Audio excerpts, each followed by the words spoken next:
Bismillahirrahmanirrahim. Assalamualaikum warahmatullahi wabarakatuh. Pada kesempatan kali ini, Ibu akan membahas mengenai materi tentang kegiatan usaha bank, kegiatan usaha di perbankan. Apa aja nih yang akan Ibu bahas di sini?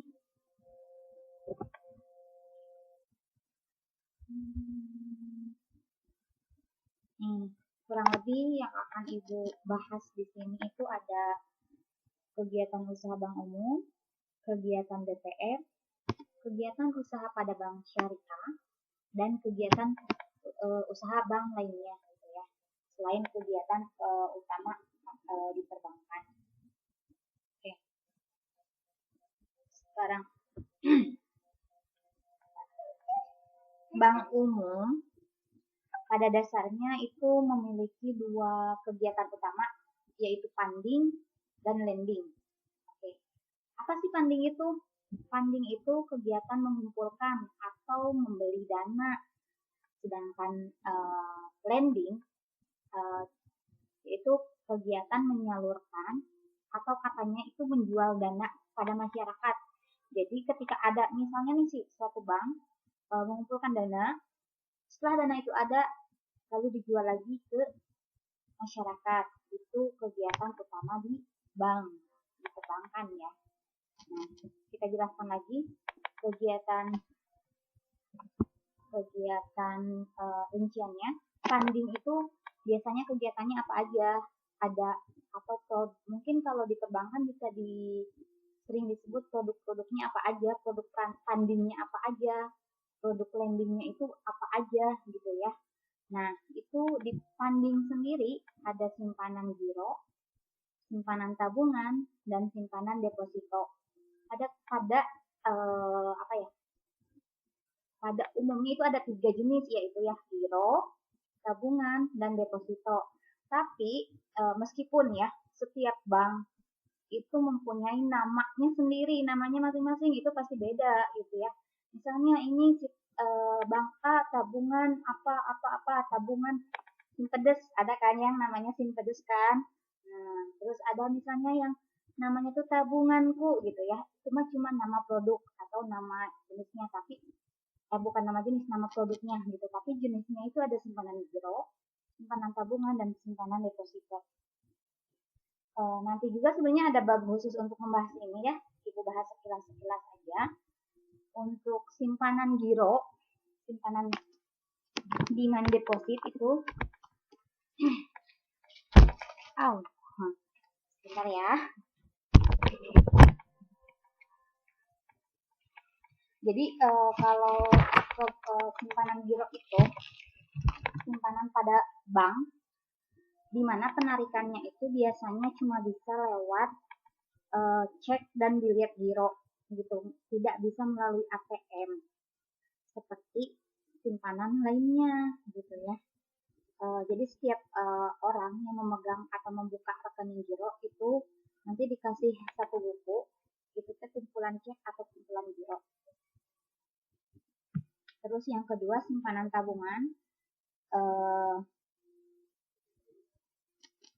ini simpanan yang paling umum ya, yang paling banyak digunakan sama masyarakat.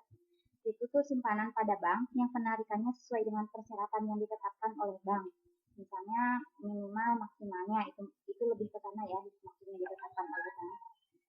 Penarikan tabungan biasanya ini bisa di kantor banknya, counter banknya, yaitu melalui buku tabungan dan slip penarikan, atau misalnya kalau sekarang banyaknya di ATM ya, narik tuh gitu, nggak harus ke bank via kartu ATM. Terus yang terakhir itu simpanan deposito. Simpanan deposito ini ialah simpanan yang memiliki jangka waktu tertentu. Jadi biasanya ketika kita misalnya memiliki perjanjian atau memasukkan simpanan deposito ke suatu bank gitu.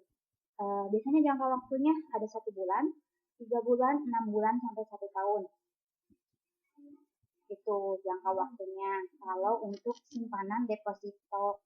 Penarikannya pun harus sesuai dengan jangka waktu kesepakatan kita di awal pas kita masukin. Kalau misalnya kita melakukan pencairan sebelum waktu jatuh tempo, beberapa bank biasanya mengenakan biaya penalti. Besarannya beda-beda, jelas ya. Terus yang selanjutnya itu ialah tentang lending. Lending itu ada lending atau misalnya kalau istilah umumnya kita sering membahasakannya itu lebih ke kredit ya, pinjaman. Ada kredit investasi, modal kerja, kredit perdagangan, kredit produktif, konsumtif, dan kredit profesi. Sebenarnya untuk kredit dari poin ke-1 sampai ke-4 itu hampir-hampir mirip ya sebenarnya. Kredit investasi, modal kerja, perdagangan, dan produktif. Itu hampir mirip. Kredit ke-5 itu konsumtif, itu emang untuk konsumsi. Yang ke-6 kredit tidak. Jadi kredit investasi itu biasanya kredit yang diberikan oleh perbankan, bank umum kepada pengusaha untuk berinvestasi. Biasanya ini untuk pengadaan alat, mesin, gedung, bangunan, dan lain sebagainya ya. Itu untuk kredit investasi. Selanjutnya kredit modal kerja. Kredit modal kerja ialah kredit yang diberikan kepada pengusaha atau pemilik usaha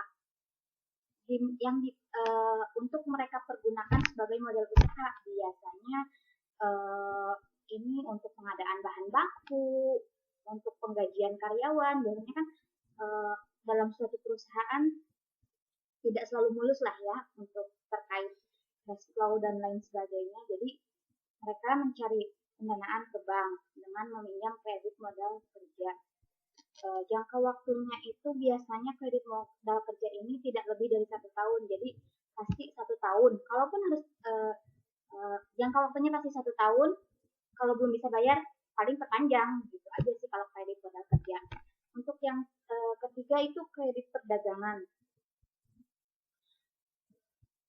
Nah, kredit perdagangan, kredit yang diberikan oleh bank kepada pengusaha atau pedagang untuk melakukan pengadaan barang dagangannya, gitu, untuk memperlancar usahanya, gitu. Jadi biasanya kredit perdagangan ini lebih ke diberikan ke pedagang untuk membayar ke suppliernya. Ibu teringat salah satu produk perbankan bank umum namanya bank swasta di Indonesia ya, tapi asal dari Malaysia, Maybank. Itu dia punya satu produk namanya purchasing card. Mungkin ini jadi purchasing card ini bisa pedagang gunakan khusus untuk membayar misalnya salah satu supplier dia. Nah, mungkin ini yang dimaksud dengan kredit perdagangan ya. Selanjutnya kredit produktif. Nah, kredit produktif ini sebenarnya yang tadi ya, yang dipergunakan untuk memutarkan lagi atau digunakan lagi untuk modal kerja. Jadi kredit produktif ini yang perdagangan, modal kerja, dan investasi itu bisa jadi itu tuh merupakan bagian dari kredit produktif. Oke, lanjut. Yaitu selanjutnya itu kredit konsumtif. Ini kredit untuk pengadaan barang-barang yang bersifat untuk keperluan pribadi atau konsumsi pribadi. Ini biasanya emang diberikan kepada perorangan, misalnya untuk kebutuhan sandang, pangan, dan papan ya. Tapi lebih kalau sekarang sih yang malah lebih cenderung yang termasuk kredit konsumtif itu misalnya rumah, pembelian rumah ya, kendaraan. Di bank dulu kan suka ada tuh pengadaan pinjaman untuk pembelian kendaraan roda 4. Nah, untuk selanjutnya kredit profesi, itu kredit yang diberikan kepada kalangan profesi tertentu. Biasanya ini ya dosen, dokter, guru, pegawai-pegawai BUMN dan lain sebagainya, pengacara dan lain sebagainya ya. Itu untuk kredit profesi. Selanjutnya kita tentang BPR. Oke, pertama kita nyari ingin tahu dulu nih fungsi BPR itu sebenarnya apa ya. Nah, fungsi BPR itu ada 4 ya. Fungsi BPR itu yang pertama memberikan pelayanan perbankan kepada masyarakat yang sulit atau tidak memiliki akses ke bank umum ya, karena kan biasanya bank umum memiliki syarat-syarat tertentu yang tidak semua kalangan, tidak semua masyarakat bisa masuk ke sana. Yang kedua, membantu pemerintah untuk mendidik masyarakat agar membangun sektor pariwisata dapat dipercepat. Yang ketiga, menciptakan pemerataan kesempatan terutama bagi masyarakat pedesaan. Biasanya kan nggak semua bank besar ya bisa masuk di pedesaan itu, maka disentuhnya oleh BPR. Yang keempat, mendidik dan mempercepat pemahaman masyarakat terhadap pemanfaatan lembaga keuangan formal sehingga masyarakat terbebas dari rentenir atau kalau sekarang bisa terbebas dari pinjaman online ya yang tidak berbadan hukum, karena sekarang itu kasusnya banyak banget pinjaman online yang ternyata memang lebih dari rentenir ya, tidak berbadan hukum, terus bunganya lebih besar, pokoknya itu istilahnya lebih jahat lah gitu dari rentenir ya. Oke, lanjut. Kegiatan BPR itu sama kurang lebih ya dengan bank umum, yaitu menghimpun dana dari masyarakat dalam bentuk simpanan, deposito, tabungan, dan lain sebagainya. Terus menyalurkan lagi dananya dalam bentuk kredit, tapi biasanya ini lebih ke kredit mikro, kredit untuk kalangan menengah ke bawah. Biasanya nominalnya kecil dan besarannya memang kecil. Oke, lanjut ya. Kegiatan BPR yang ketiga itu melakukan atau menyediakan pembiayaan dan penempatan dana berprinsip syariah. Tapi ini khusus bisa misalnya untuk BPR yang memang syariah ya. Nah, untuk yang keempat itu menempatkan dananya dalam bentuk SBI, deposito berjangka, sertifikat deposito, tabungan, dan dalam bentuk lainnya. Nah, tadi kan kegiatan BPR ya. Nah, sekarang ada juga kegiatan yang tidak diperkenankan oleh BPR. Nah, kegiatan apa aja sih menurut Undang-Undang Perbankan Nomor 7 tahun 1992? Kegiatan yang tidak diperkenankan itu yaitu menerima simpanan dalam bentuk giro ya. Tadi kan kalau misalnya di bank umum itu ada simpanan tabungan, deposito, ada giro. Nah, kalau di bank BPR itu tidak diperkenankan atau tidak diperbolehkan. Terus yang kedua, melakukan kegiatan usaha dalam bentuk valuta asing, menerima simpanan dalam bentuk valuta asing, atau misalnya melayani tukar rupiah dengan dolar dan lain sebagainya ya, tukar dengan valuta asing. Yang ketiga, melakukan usaha perasuransian. Selanjutnya, melakukan penyertaan modal dan melakukan usaha lain di luar kegiatan yang ditetapkan di atas. Itu yang tidak diperkenankan oleh BPR. Lanjut kita materi selanjutnya itu ada kegiatan usaha bank syariah. Kegiatan usaha bank syariah itu ada simpanan, wadiah, ada pembiayaan dengan bagi hasil, ada bai atau jual beli ya. Ada bai, al-bai, jual beli. Nah, lanjut penjelasannya. Nah, pembiayaan dengan bagi hasil itu ada namanya musyarakah, mudharabah,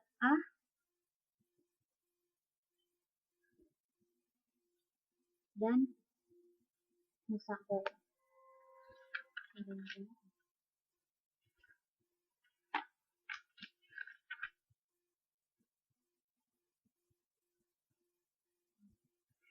Nah, pembiayaan musyarakah itu adalah pembiayaan atau akad antara dua pihak atau lebih untuk melakukan usaha bersama, usaha tertentu masing-masing, misalkan memberikan dana sekian dan sekian, misalnya si A 5 juta, si B 5 juta, atau misalnya si A 6 juta, si B 10 juta, total modal 10 juta, dengan kesepakatan keuntungan dan resiko ditanggung bersama. Bagi hasilnya disepakati di awal, misalnya 50-50, 50% ya, misalnya antara dua orang itu, atau misalnya 60-40 dan lain sebagainya. Nah, yang kedua, pembiayaan dengan bagi hasil itu ada yang namanya mudharabah, akad kerjasama antara dua pihak, di mana satu pihak sebagai pemilik dan yang satunya sebagai pengelola.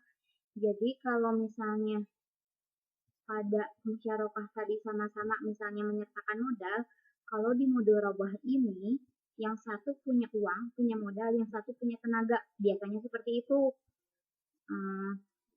Yang satu ngasih modal misalnya 10 juta nih buat dagang, yang satunya dia punya tenaga untuk dagangnya, biasanya gitu.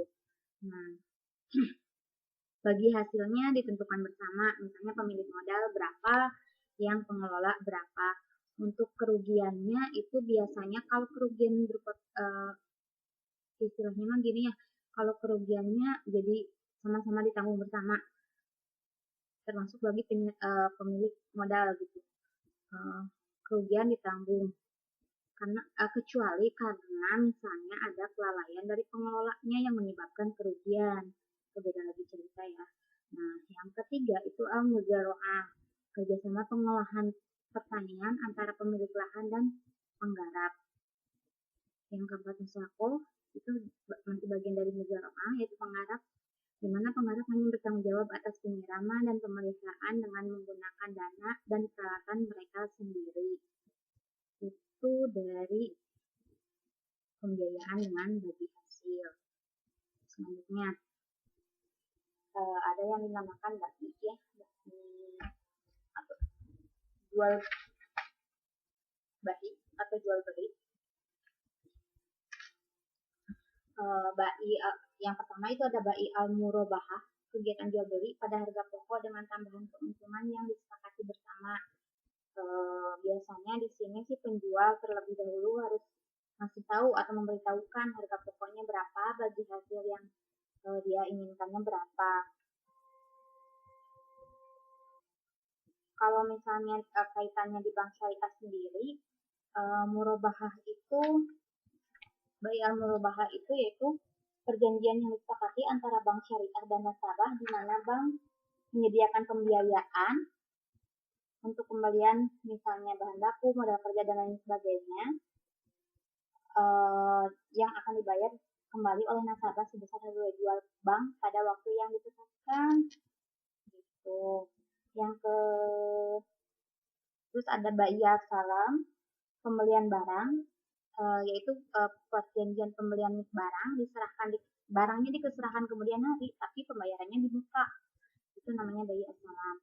Tapi syarat-syarat dan ketentuan bayar salam ini boleh itu ketika apa? Ketika si barangnya itu udah lebih diketahui jenisnya apa, spesifikasi barangnya kayak gimana, kualitas yang dimintanya kayak gimana, kuantitinya, jumlah barangnya segimana, itu udah diketahui di awal, ini baru boleh dilakukan akad bai salam. Nah, selanjutnya istisna. Ini masih bagian dari salam ya, kontrak penjualan antara pembeli dan produsen. Pembayarannya tapi kalau istisna pembayarannya itu bisa dilakukan di muka, DP di awal, di akhir, nanti setelah proyek atau misalnya jual belinya selesai, atau dicicil bertahap ya, misalnya tiap bulan, selama 1 tahun berapa, nah itu istisna.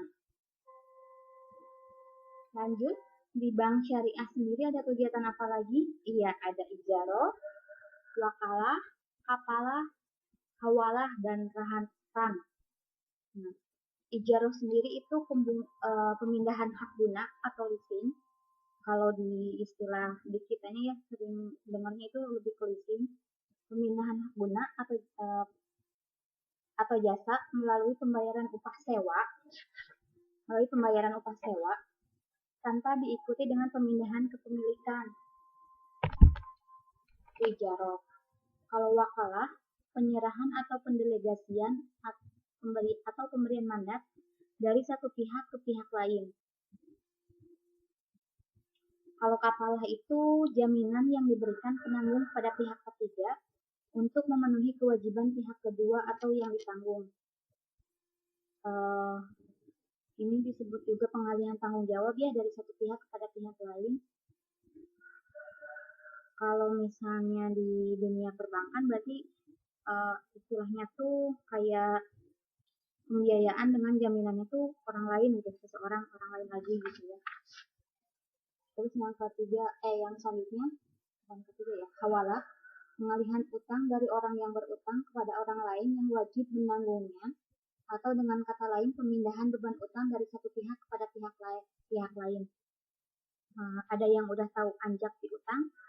Nah, kalau di syariah anjak piutang ini kayaknya pakai akad ini ya, hawalah.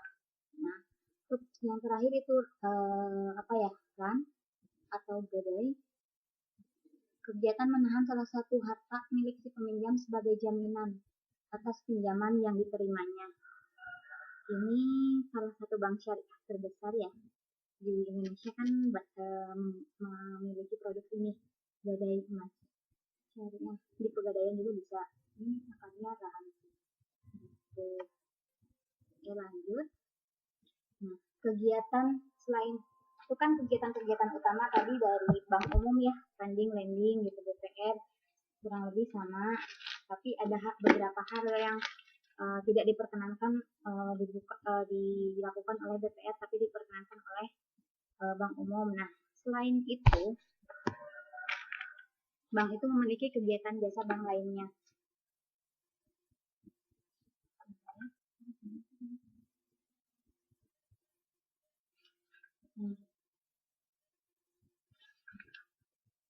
Kegiatan pertama itu transfer.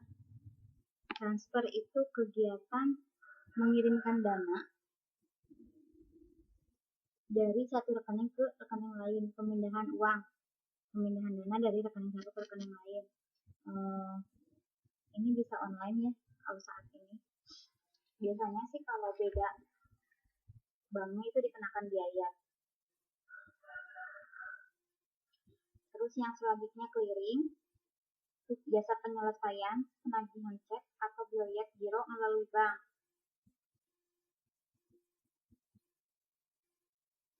Ini masih ini juga ya, clearing itu masih pemindahan dana dari bank, dari rekening satu ke rekening lainnya atau dari bank satu ke bank lainnya.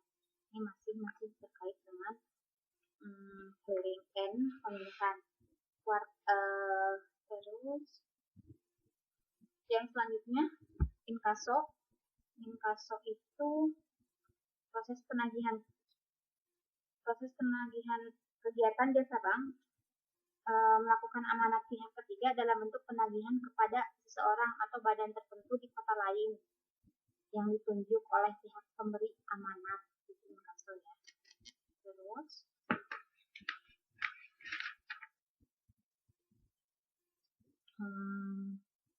jasa yang lainnya itu safe deposit box, merupakan penyewaan kotak pengamanan atau tempat penyimpanan barang berharga di bank. Misalnya kita punya barang-barang berharga, misalnya punya emas 1 kilo, 2 kilo, atau misalnya punya surat-surat berharga, saya mah nggak mau disimpan di rumah, itu bisa sewa safe deposit box di bank. Biasanya biayanya per tahun. Tiap bank beda-beda sih ya tarifnya. Kalau kemarin sih yang saya tahu ada di range sekitar berapa ya per tahun kan dengan 500 itu per bulan lah ya. Terus yang selanjutnya kartu kredit card, alat pembayaran pengganti uang tunai atau cek ya. Tapi diharapkan jangan terlalu banyak pakai kartu kredit ya.